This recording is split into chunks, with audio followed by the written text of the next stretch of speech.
naissance. C'est encore plus joli que sur la photo.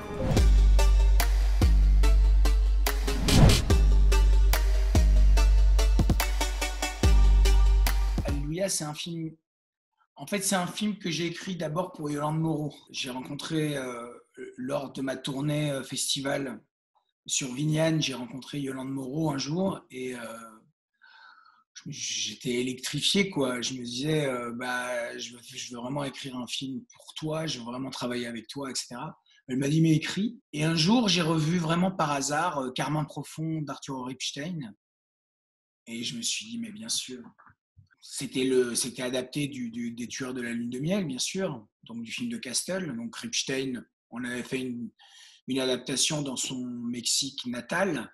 Et je me suis dit, ben, pourquoi ne pas faire une adaptation des Tueurs de la Lune de Miel dans mes Ardennes. Et j'en ai parlé à Yolande, elle était un peu réticente. Enfin, voilà, je crois que la fureur du projet, la nudité, la sexualité, puis après, je pense qu'elle est tombée malade. Enfin bon, ça a été un peu compliqué. Puis je suis parti sur autre chose, j'avais écrit le scénario intéressait les gens, il était pratiquement financé. J'ai eu mon aventure calamiteuse sur Col 45 et j'avais désespérément besoin de me refaire une santé mentale artistique.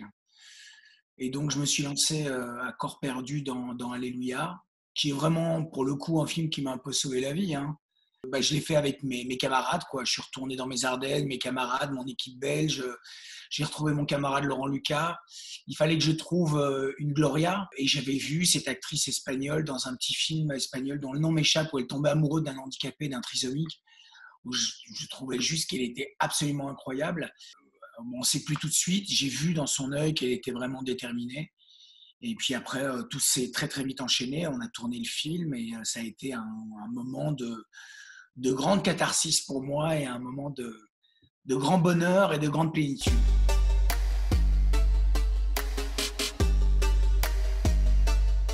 Je me questionne énormément sur le bien et sur le mal, mais je pense que, en tout cas dans Calvaire ou dans Alléluia ou dans Adoration, dans cette espèce, ou même dans Vignane, c'est-à-dire je pense que les personnages sont jamais ni bons ni mauvais. C'est-à-dire que ce qui m'intéresse, c'est les zones sombres et l'ambiguïté réelle des gens, des êtres. Je ne crois pas au stricto sensu au mal. En même temps, je pense qu'il existe. Enfin, c'est plus au niveau de l'amour, c'est-à-dire que c'est quelles sont les conséquences quand on n'a pas les bonnes cartes, en fait. Jusqu'où on peut aller, ce qu'on peut faire, à quoi on peut se rattacher. Donc il y a une dimension un peu pathétique, il y a une dimension un peu misérable.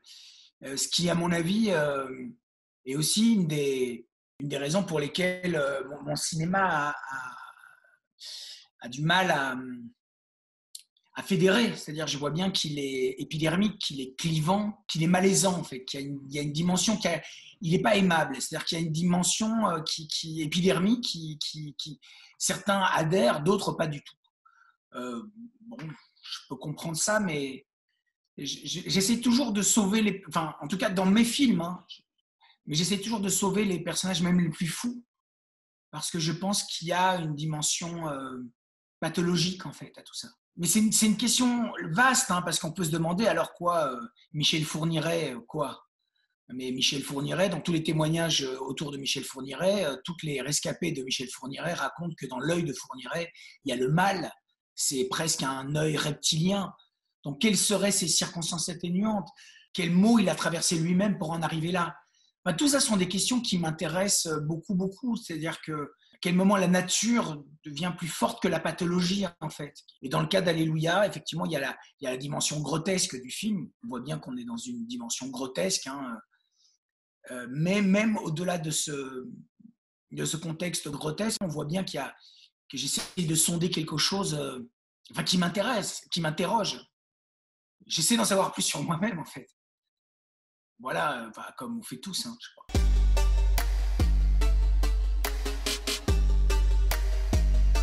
Je pense que c'est véritablement la continuité de ce que j'ai pu entreprendre précédemment. Ce film sera très, très, très différent d'Adoration. C'est un huis clos. C'est 4 personnages dans une grande maison perdue dans les Ardennes.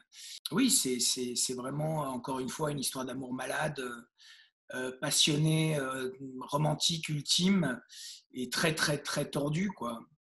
Et dans laquelle je m'amuse énormément. Je crois qu'on va voir un Benoît Poelvoorde comme on l'a rarement vu, vraiment. Je m'amuse beaucoup avec ce film. Pour l'instant, je suis en montage, ça se passe assez bien. C'est un film plus construit, avec une architecture beaucoup plus forte, beaucoup plus designée, à la limite presque du giallo, j'ai l'impression. En tout cas, c'est quelque chose qui se dessine, mais avec une histoire, hein, quelque chose qui monte véritablement et très très tendu en fait. Enfin, c'était l'idée. L'idée, c'était vraiment de faire quelque chose qui soit beaucoup plus verrouillé au niveau du scénario, qui me permette plus de latitude et plus tendu, qui monte en puissance, avec un vrai suspense, un vrai mystère et un vrai thriller en fait. Oui, c'est comme une sorte de home invasion, un peu comme on avait dans les années 80, avec des vrais élans romantiques et gialesques, on va dire.